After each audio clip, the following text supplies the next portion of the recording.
First, I actually want to start off with a simpler example, and we'll kind of work our way up to it. So let me actually copy a different game in. But yeah, I had a chance to play Jeffrey at the Chicago Open recently. So that was a very, very tough game, of course. Okay, so let's go to the critical position in this game. Black plays knight takes d5. Okay, I'll give you guys a second here to get acclimated to the position. Let me turn chat off. And yeah, if you've seen the game, that's okay. This one is really we're just going to talk about this this one position. We've got one more joining us, and then we'll. All right, cool. So it's white to play here. Black has just played knight takes d5. And let me give you guys a minute to kind of take stock of the position because there's a little bit going on here. And yeah, we're actually down a piece as white in this position, but we're about to win it back. But we have some options here. So the question for you guys, first, let me ask you, what are your 3 options that we should be looking at? And then I'll give you guys some time to think about it and actually decide. But first, we have to know what the options are. Okay, getting some answers here. Very good. Yeah. So we have rook takes b2, right? We can just immediately win back the knights. Or we can throw in one of 2 captures. Knight takes d5, bishop takes d5, and then take on b2. Yeah, so 3 options here. If there was some other kind of fancy in-between move, maybe we could look at that as well, but doesn't really seem to be more than just these 3 moves. Okay, so schematic thinking is kind of like long-term thinking. It's not really move-by-move calculation. It's more about kind of seeing a picture or a vision of the position and trying to kind of understand strategically what you're playing for. A lot of times it's like a structural thing. A lot of times it's a matter of placing your pieces on the right squares. A lot of decisions in the middle game and the end game often have to do with this kind of like schematic thinking, where you're not really, and you're not like calculating move by move. You're more just kind of evaluating different possibilities and figuring out what kind of decision you want to make. Okay, so with that in mind, let me give you guys some time here to think about it. You already had some time, so we'll just do 3 minutes on the clock, not too long. And then once 3 minutes is up, you guys can go ahead and let me know what you would play and why. So you should back it up, not necessarily with lines and variations, but actually with some kind of idea or evaluation.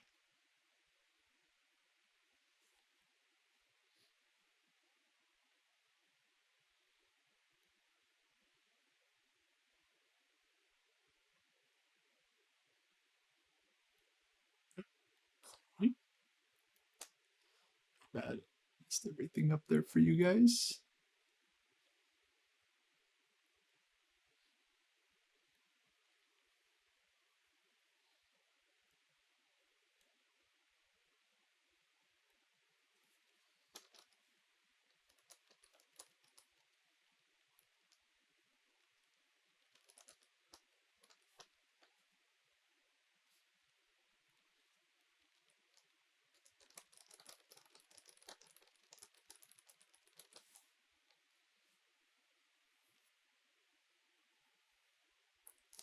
Can black castle? Yes, black can still castle.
Alrighty, if you haven't submitted your answer yet, go ahead and do so.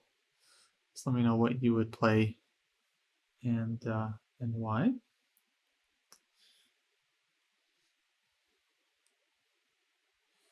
Okay.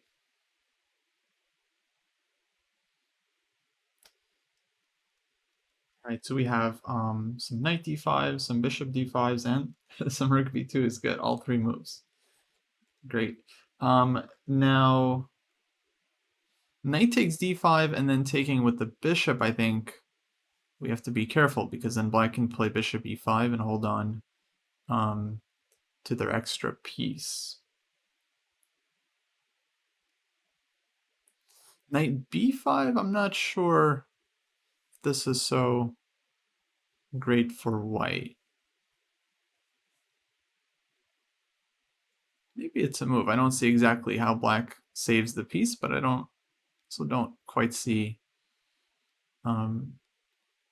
why we need this one. Yeah, like bishop e5, d4, but it seems like we're just going for complications when we don't need to. If we wanted, we can just win the piece back right away. And materially speaking, should be noted, right, that white's going to be up a pawn actually no matter what we do here, whether we take on d5 with the knight, with the bishop, or with the rook. Okay, so for the folks that wanted bishop takes d5, I think this is really understandable because then we're avoiding opposite color bishops. And let's say black plays something like bishop e5 here. What would you want to do in this position for those that wanted this line?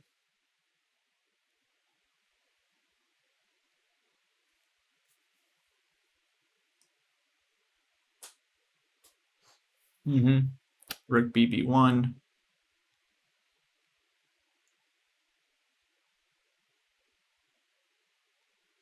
Yeah, just as long as we don't go rook c2. Rook c2 is the only move we'd want to avoid here, right? Because of d4. So we always have to watch out for these tricks in the endgame.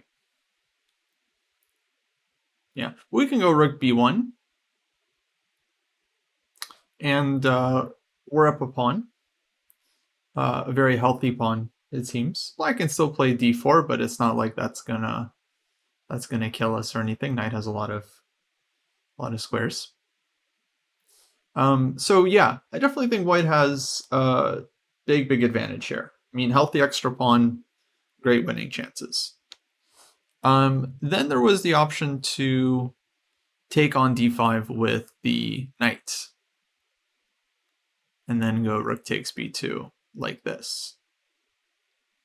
So a couple of you guys like this one, and a couple of you liked immediate rook takes b2, so not taking on d5. Let's say not capturing or letting black take with the pawn on d5, and just going for this position where probably black trades off the knights because they're down a pawn. It's opposite color bishops. They're trying to trade pieces, and we probably get some structure like this.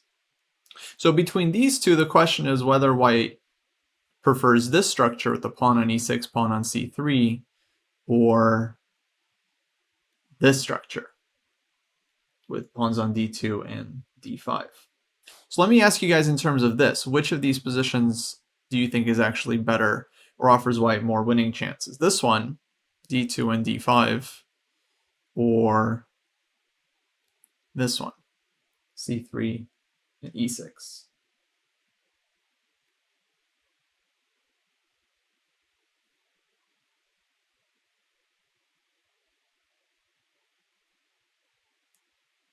Okay.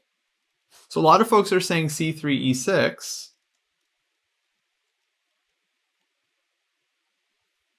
But actually like this one a little bit more. Because as Austin says, with d2 versus d5, white has a kingside majority.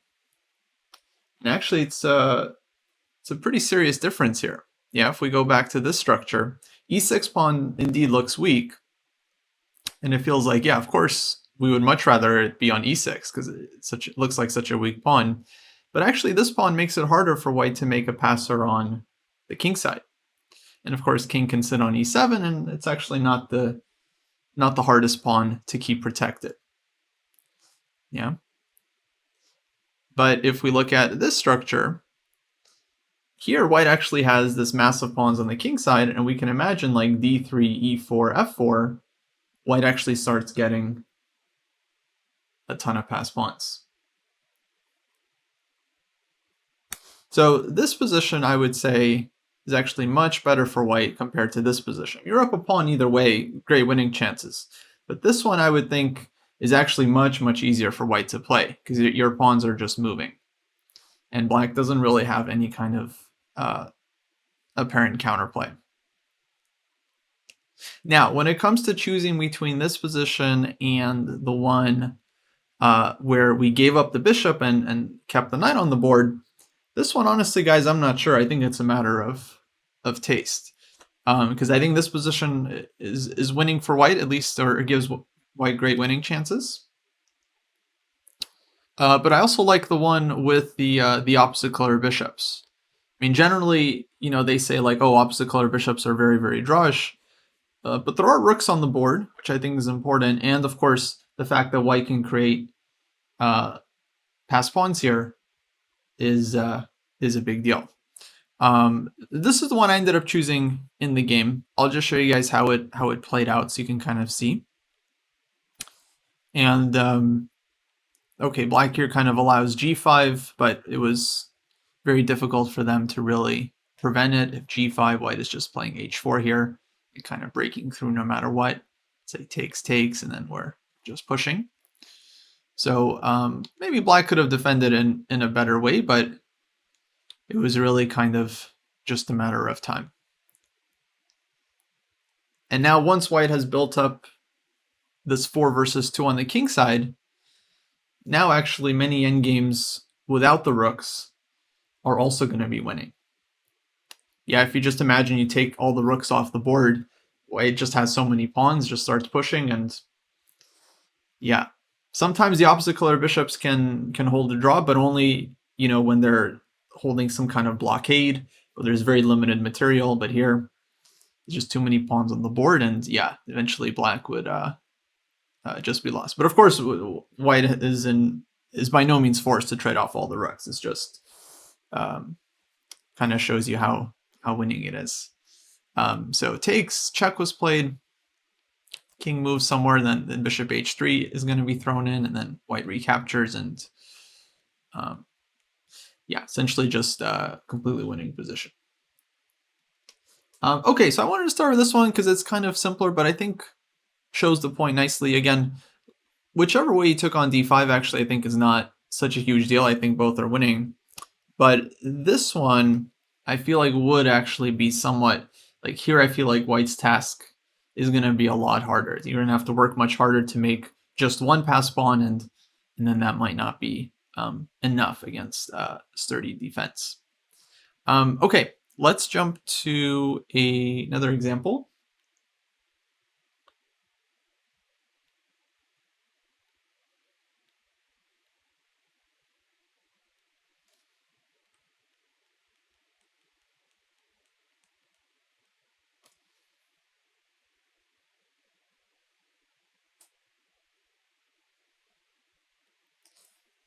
Let's copy the position here. Okay.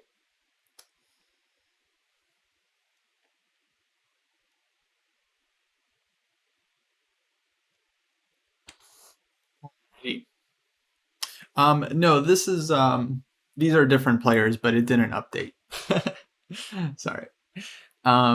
It's white to play here, and we're 2 pawns up, so obviously we're playing for a win. You could say this could be part of your theoretical knowledge if you were really, really well versed in endgames, but a lot of times you might get a position like this where you have to kind of figure out how to break through. So I'm going to give you guys a couple minutes here. White to play. Try to figure out the winning plan. Maybe you guys, let me put 5 minutes on the clock. We'll see if we need all of it or not. White to play. Come up with a winning plan.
Okay, let's pause here. So, getting a lot of suggestions for bringing the king over to the queen side, which makes a lot of sense. And of course, if we can get our king to the b8 square, for example, then we win easily, right? We just promote the pawn and we have an extra piece. In fact, even without the b pawn, as long as this h pawn is alive, that's always winning. We have the right color bishop, something to always keep note of. Those endgames are always winning with the extra piece. Okay, but the problem is, as we move our king over to the queen side, black will follow. Yeah, so if you go king f4, there's going to be king e6. If king e3, say black keeps hanging out, king d4, okay, black can shuffle forever with the bishop if needed. But let's imagine white gets everything, can bring the king to a6. Black will put the king on, say, c7, c8. How exactly is white breaking through there? Push b4, b5, b6. Black just shuffles with the bishop on the diagonal.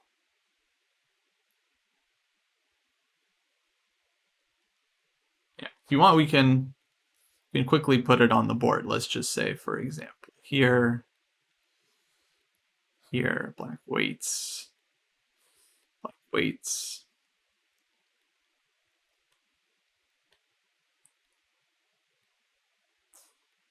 Can get everything.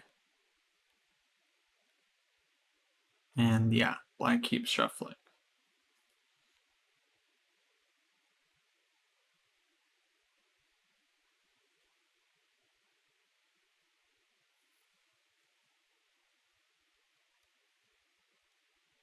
So this looks like, okay, we haven't won the game yet, right? Like if we bring our king back, then black will also kind of follow back. Make sure that you're never winning the g6 pawn. Okay, so let's go back to the start. Now, I think there were a couple of you with the right answer. So if you want to explain this one, let me know. I can unmute you and you can explain the winning idea.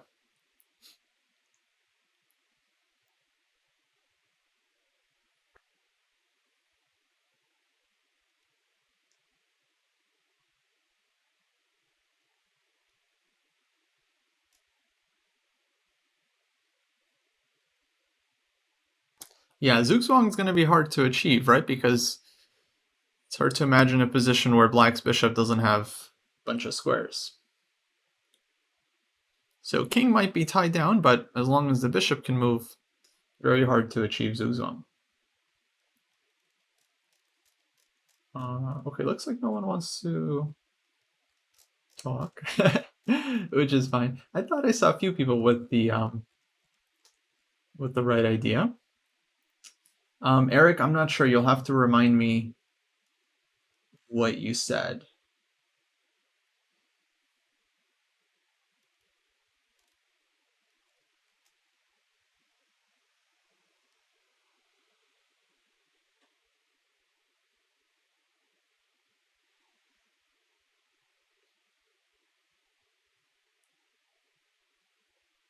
Ah, yes, Eric. Yes. Very good. Okay, guys, I will read what Eric wrote. So, step 1, pawn goes to b5. Simple enough. Black is just going to wait and shuffle. Step 2, bishop goes to f6.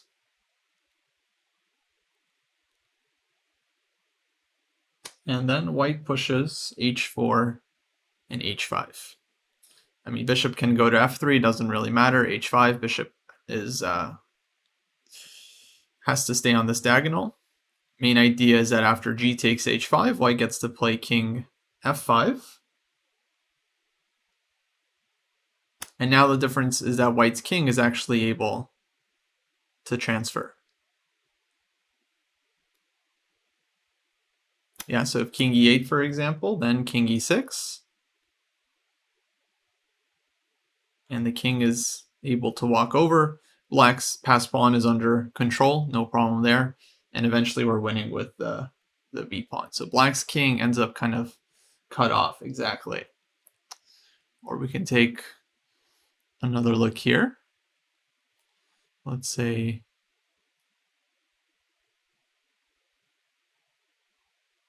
bishop e4. How should white proceed in this one?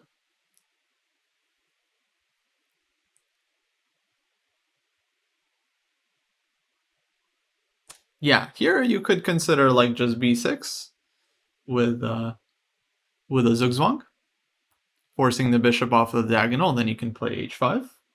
Or you can probably just play h5 and king f4 anyway. Looks good too. Of course, if takes, then white's just promoting. So bishop has to go somewhere. And then we get king f5 or king e5 here. And then dropping back with the bishop and crossing with the king.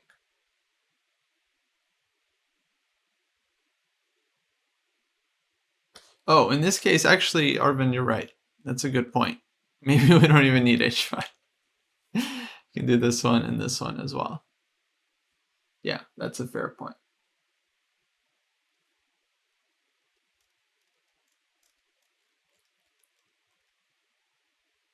Okay, very good.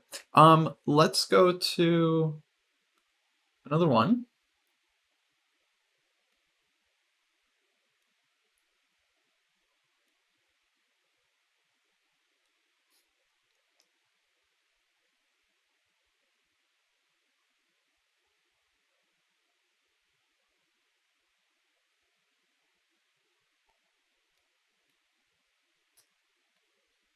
How about like this one?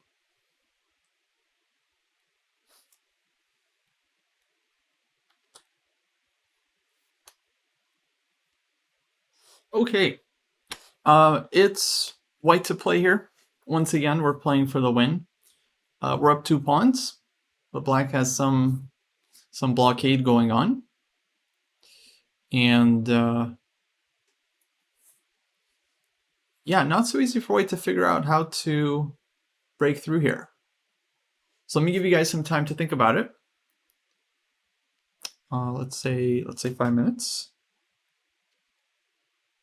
And again, the task is to come up with a winning plan.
Okay.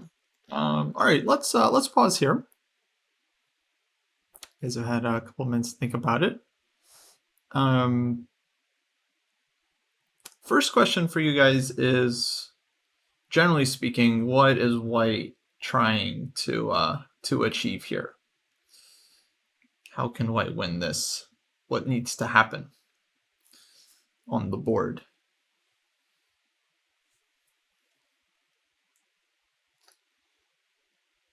So making a breakthrough, yeah. But really it's all about getting the king in. Exactly. So, second pass pawn would be nice. We already have one on h5. But even a second pass pawn might not be enough if white's king isn't able to get in. Though, usually the idea of having a second pass pawn, or the nice thing about it, is that you can chuck it, distract the king, and then run with your king to infiltrate. So a lot of times, even having a second pawn, the whole point is so that you can get the king in. Okay, so if white can get the king in, white is very likely winning. We can imagine if king gets into d5, e6, then yeah, no way black can hold that blockade. Okay, but what's the problem? The problem is if we play king d3, king e4, black will put the king on d6, just shuffle with the bishop, and it's not clear how to break through. So somehow white has to prepare this plan of a3, b4, and somehow use this to create more room, create some squares, and actually get the king in. Question is how to do it. Okay, there was one plan that Austin said is the most obvious plan to bring the king around this way. Absolutely. First, let's just see what happens if white pushes a3. Black will play bishop f8. And let's say white just tries to go b4 like this. So black probably takes. Let's say takes with the pawn. And although we've made a second passer, it's not easy to see how white is actually getting in. If king b3, king a4, then just king b6. And if the king comes this way, well, king is coming to b6 and c5 anyway, no matter what. Yeah, so this is, we're just not really in time here as white. And now the bishop can just shuffle. And yeah, seems like black is holding, right? Oh, h6. Yeah, we can try h6. Let's say takes. And then if we take this one, black is going to give check. And then come back with the king. So this one black is holding.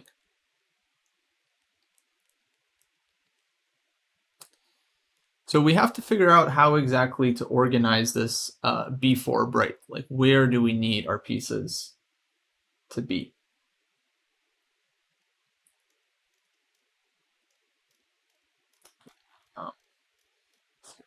You guys said here.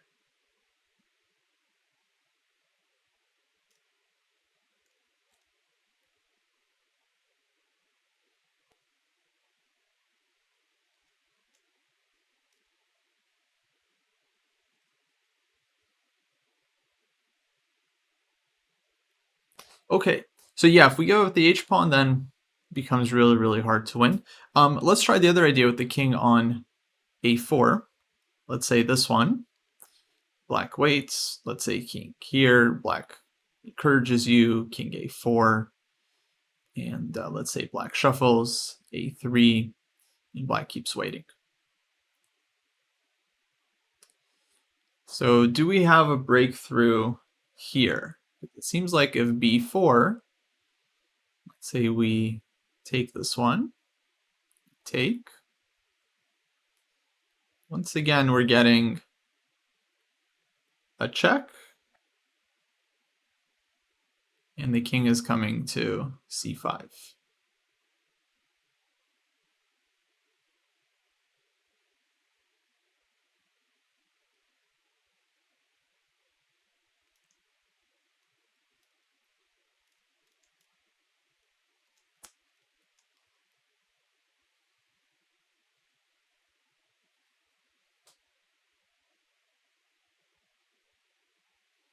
Okay, a couple other options here. Let's see. So someone suggested this one.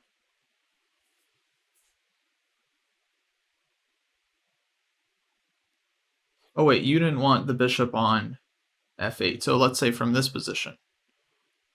Let's just say we here, here, this one. Oh, like this. So b4 takes, and then c5 like this. Okay, but then takes, and I mean, with only one passed pawn, like we're never winning this as white, right? I mean, if black wants to just hold. Yeah. And then if takes, then we have this same position once again, right? Where it seems like no way to break through.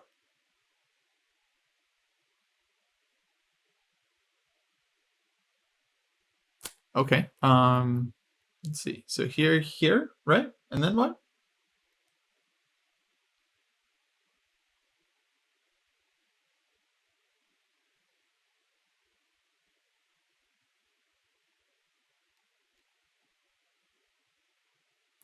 Well, you want to trap the bishop with king e8, king f7.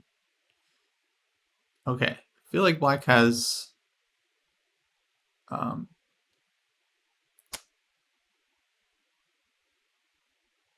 lot of time. I mean, let's say here, for example, or king a5, I'll push b3. Or I'll go here, and then I'll go for this one.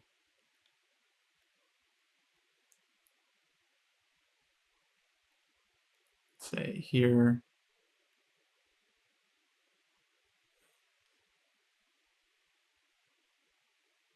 Here. So I'm not sure this is going to work, but I guess we can try it.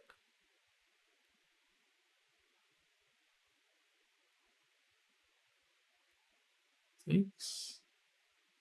Here. Okay, no, this is not working. Sorry, we're not in time. But it seems like we should be in time to be okay. Yeah, let's just move the bishop, and then we'll just sit with our king on like e7. Right?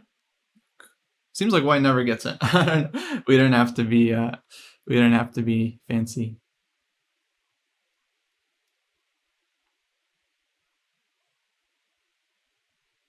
Yeah, Ryan, I'll get to your line afterwards. I was looking at Austin's line here. Okay, so Ryan, you wanted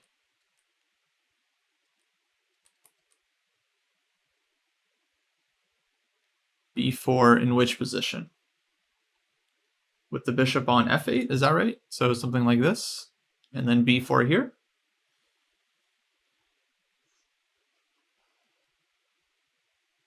Okay, so takes, and then c5. Let's say king takes, and then king a5 here like this.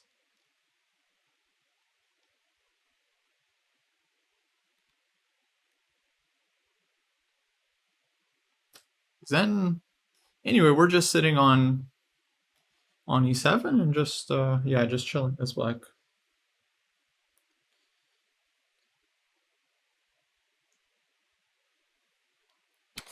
Oh, is some king takes b4 line. Okay. Oh, then with the bishop on h6. Okay, let's say here. Oh, right. This idea.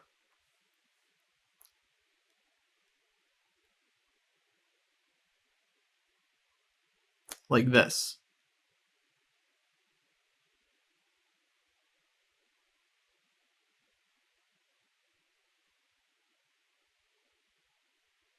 The bishop on e4.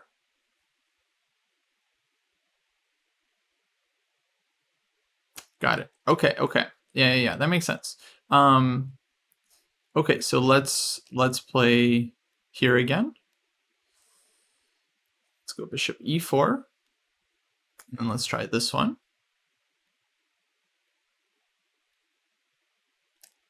And takes. I guess there's still bishop d2 though, right? So this is definitely a very creative idea. Try it again in this way.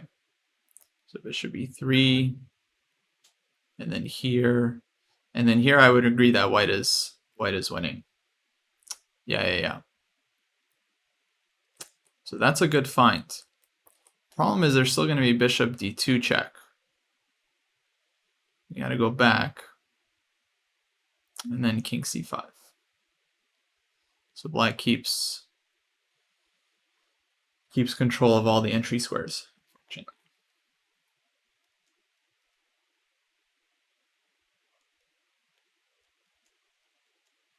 Yeah. Okay, good idea though, because that is very nice.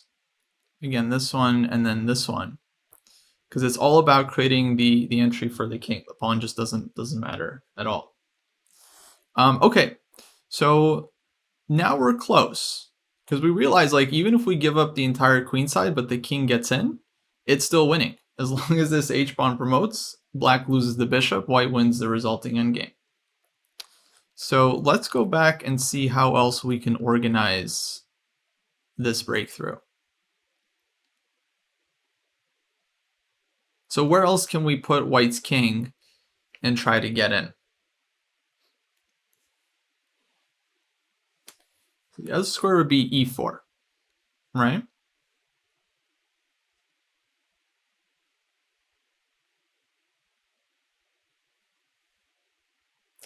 Okay, but how to do that exactly?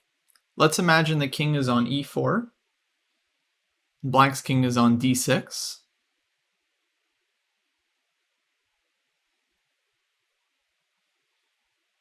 We get that breakthrough.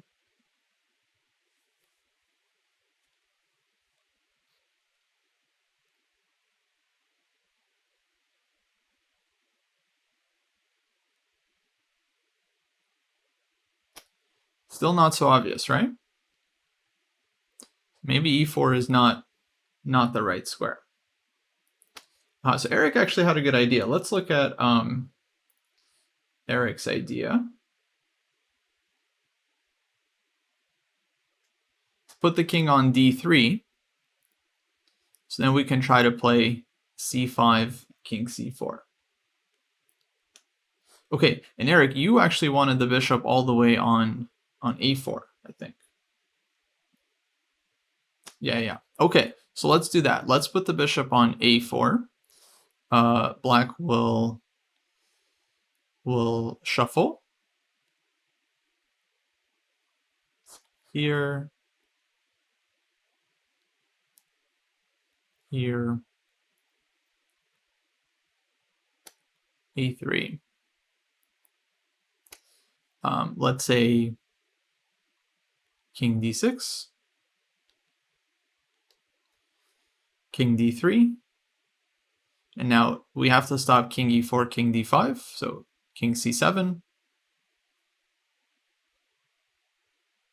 this is kind of black setup.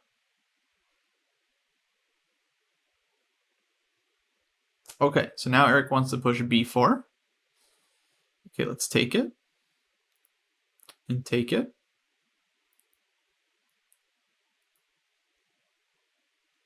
And now c5. Yeah. Very good. Okay, so takes king c4. Not takes king c4 anyway. Or h6 first. Yeah, h6 can be played as well. Let's say here, 7, here. But then where are we going? King c4, king d6. Yeah? I'm not sure if we're actually getting through.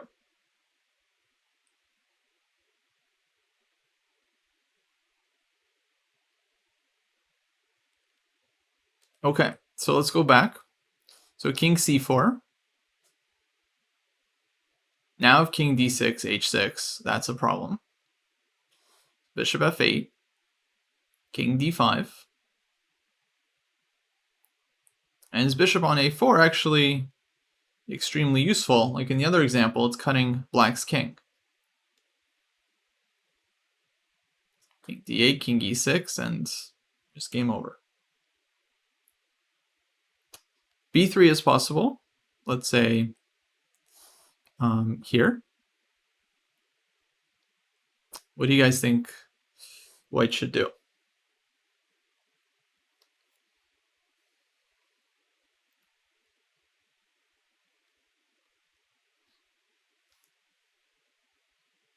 King d6.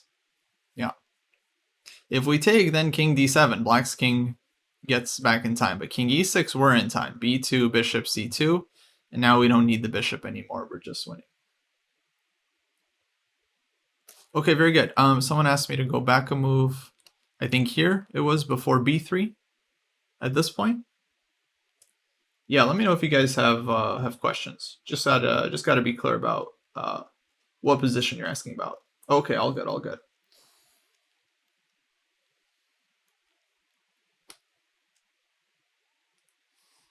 Yeah. Okay. So yeah, this was a winning method. Putting the bishop on a4 and then kind of combining these two threats, so not really letting black keep the king here. So king c7, b4. And then, of course, the key thing is that this bishop was on a4 cutting the diagonal. So the bishop was somewhere else at the start, like on a8 or f7 or g8, like you could have put it on any square. Then just king d7 here, black would be fine. So it's hard to figure these breakthroughs out because you really have to really takes effort to kind of see the full picture. But hopefully these examples are at least a little bit helpful for you guys.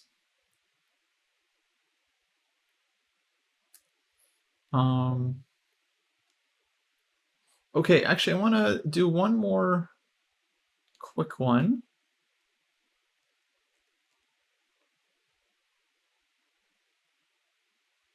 No, actually, let's do the Jeffrey game. Yeah. Okay. Now I think you guys are ready.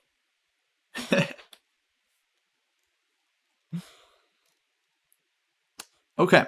Well, first key moment I would say was at this point. And we'll see if you guys can do better than I did. Hopefully you can. All right, white to play. Black has just played queen to f5. And the question here is, do we want the endgame? And if so, what kind of endgame do we want? So definitely don't just guess at this one. I really want you guys to kind of try to think about it. Let me give you 3 minutes because we don't have a ton of time. And actually, the game situation was such that we didn't have a lot of time either. By this point, I think we were definitely approaching some time trouble. Okay, so 3 minutes. Let me know what you think white should do.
Okay, last call to submit something here.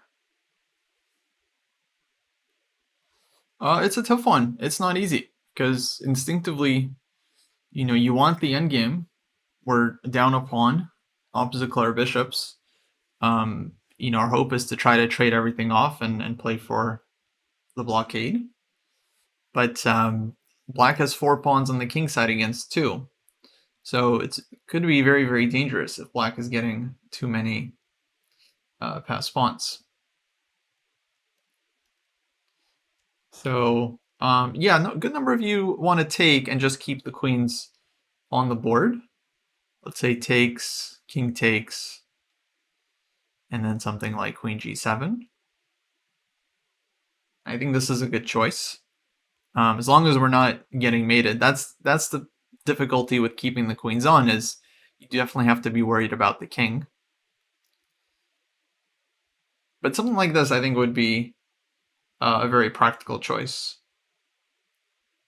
if you think the endgame is not holding. If you think the endgame is drawn, then definitely go for the endgame, because, well, then you hold it and you're done. But if you think it's losing, then yeah, got to keep queens on the board and try to get counterplay. But let's look at some of the options. So one option was to take right away and play this position. And here it kind of depends on how white continues. Yeah, if we play this one, then I think this is actually going to be very, very difficult to hold. Now in the future, we do have to keep in mind this a pawn is the wrong color. Also, it might not always be 100% draw. So if you guys just imagine everything gets wiped off the king side, white has no bishop, you put the king on a1, black puts their bishop on b3, let's say, blocks the king in, somewhere to d2, that endgame might not actually be so simple for white. Say black plays bishop c2, king a2, king c1, king a1, bishop b1. And then white's stalemated and forced to push the b pawn and loses. So you got to be real careful before going into this kind of endgame. Yeah, if you're not absolutely sure. Even something that seems like, okay, it should be a draw, you got your king to the right corner. Of course, if the king doesn't get to the corner, then you can lose that way as well. But here, even if the king gets to the corner, it might still be bad.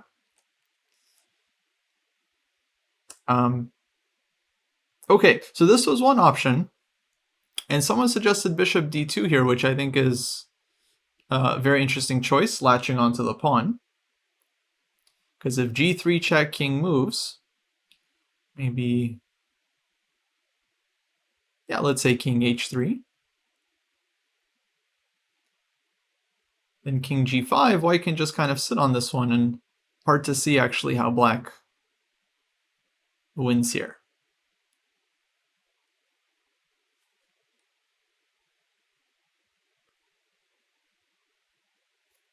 Oh, this one. Yeah, good find. Okay, let's put the king on g1 then. Say king here.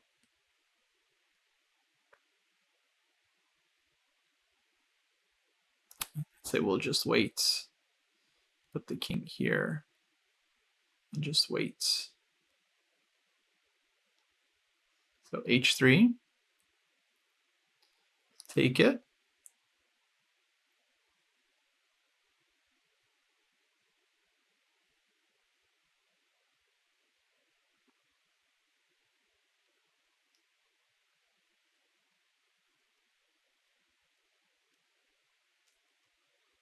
King h4, yeah, take this one.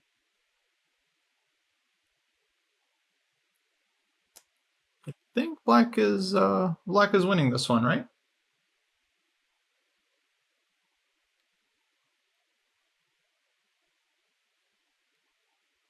Yeah, king just walks in.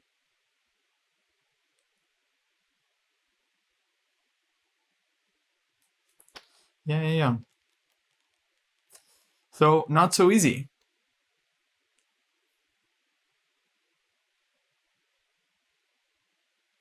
Austin wanted to go g3 here. Interesting.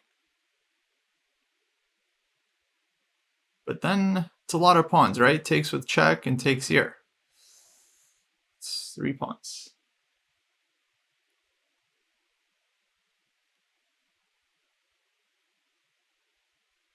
I think it's too much. King will just walk in. Yeah, generally you don't hold against 3 pawns. 2 pawns, you're holding the blockade. That would be a draw. 3 pawns, not so much.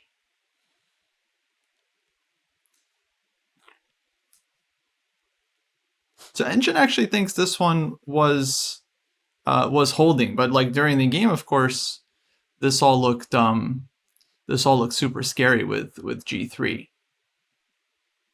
But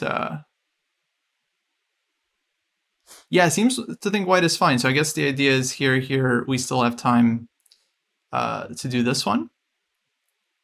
So black doesn't get time for their mating plan.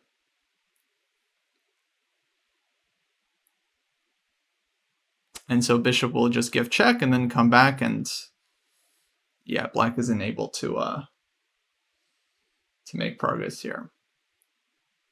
But during the game, yeah, I mean, of course, this is all very difficult to figure out. So I think those were the 2 good options, taking and bishop d2. Should note the other line, if black doesn't go g3, then white plays g3 here. In this one, white would have enough for the blockade. Let's say bishop takes f4. Here, yeah, black isn't getting their pass pawn. So if white's holding the fortress on the king side, white's always going to be holding the fortress on the queen side. Easy draw. I think maybe gf3 is a better try. Then let's say white takes, king g4, and then just brings the king to f2. Say h5, trying to break like this. White moves the bishop, and here white's holding as well.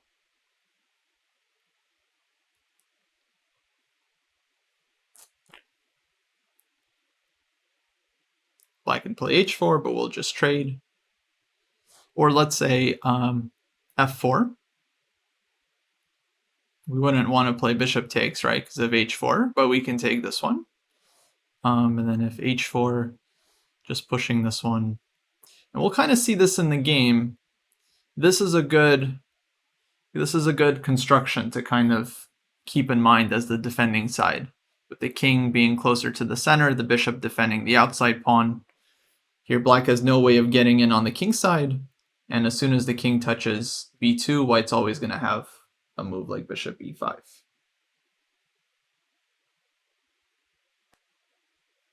So h4 then f4. I'm not sure.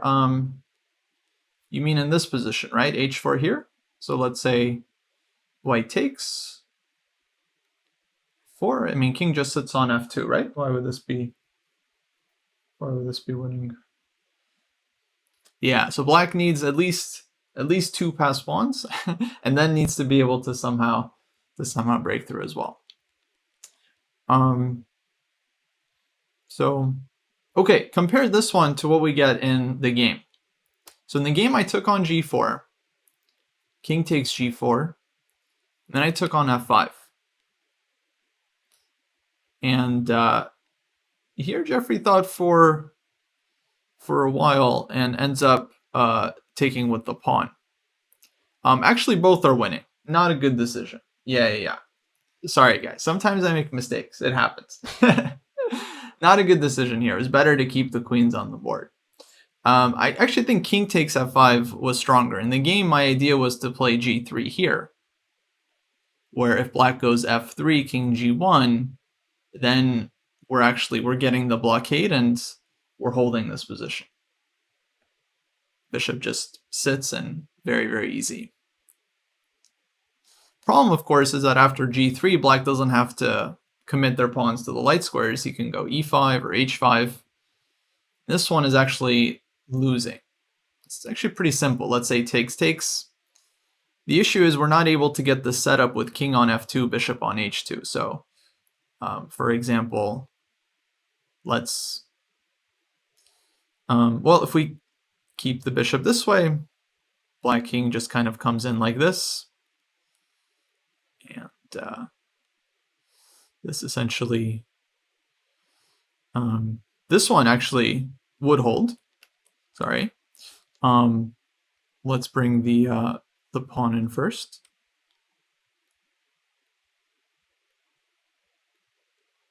To h3 here, and defend this one. And so something like this, when the bishop can hold everything on one diagonal, it's fine. But here, we're not going to be able to hold this one, yeah? Because there's h2 and then f2.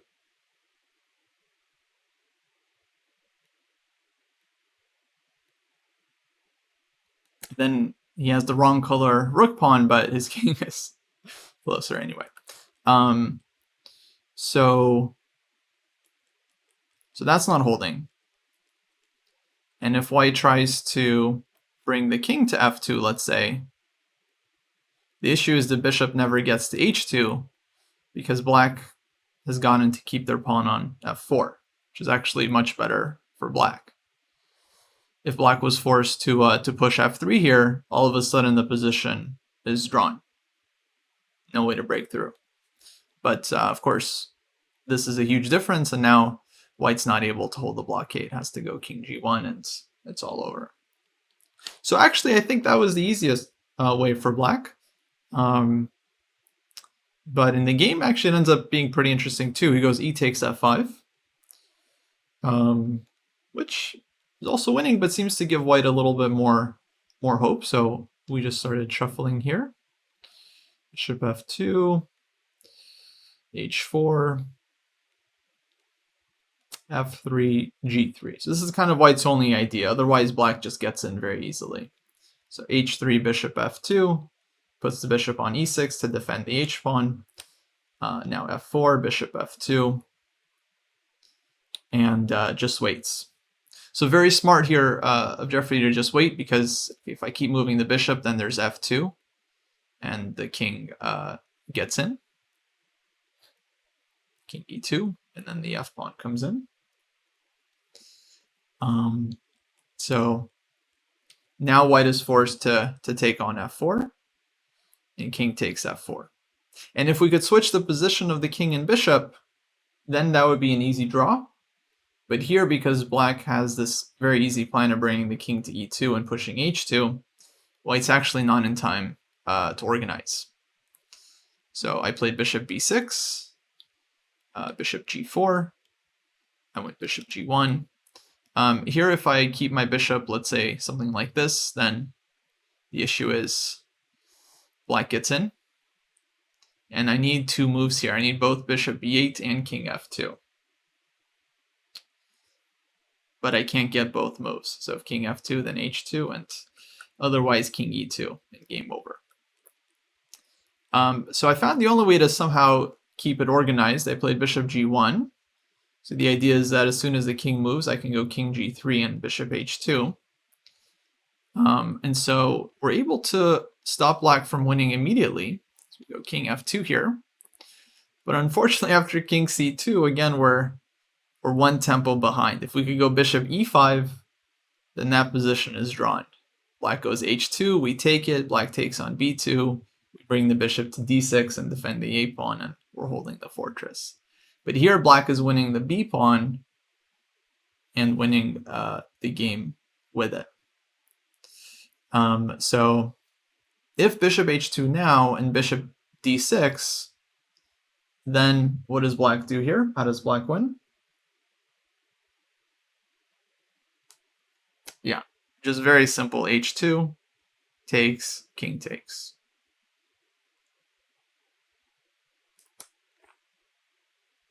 Now, if we could put the king on a1 here and use the bishop to cover this pawn, that would be a very easy draw. Yeah, because the king's in the corner. But of course here we're way too far. Black will force us to give up the bishop and then is always winning this one. This is just untouchable on the king's side, nothing we can do.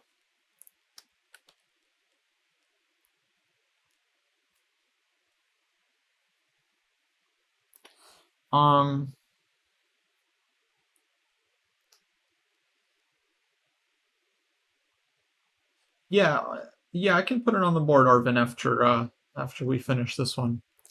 So I found the only way not to lose, which is king g3, king takes b2, and bishop c5. And this actually may be a good time to pause because we're kind of over, and there's actually quite a bit left in the game.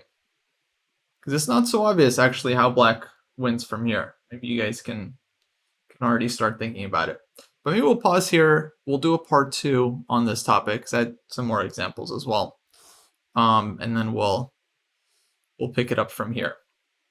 So yeah, we worked super hard to win this one b pawn, but now we still actually have to break through and win this position. Great. I appreciate all the thumbs up. Okay. Irvin had a question about the last problem, so let me put that on the board real quick, and then we'll finish with that. All right, what was the question?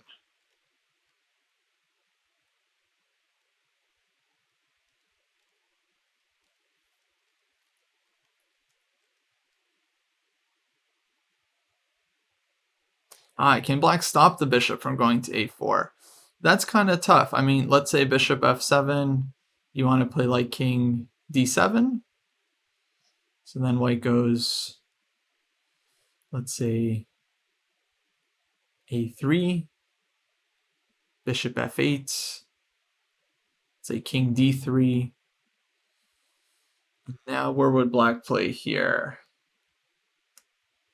This would be tough. Let's say king e7 maybe. All right, let's say we do this one. So if king d6, we'll bring the bishop here. So king d7, king e4, and you got to go king d6, right? And we're always getting this one. Yeah. That would be nice though if the king could just stop the bishop. I mean, that would be a very tenacious defense. But yeah, unfortunately, in these like principle of two weaknesses positions, there's often a way to just kind of keep adding some pressure somewhere. But by the way, big lesson here, guys. I really want to stress this.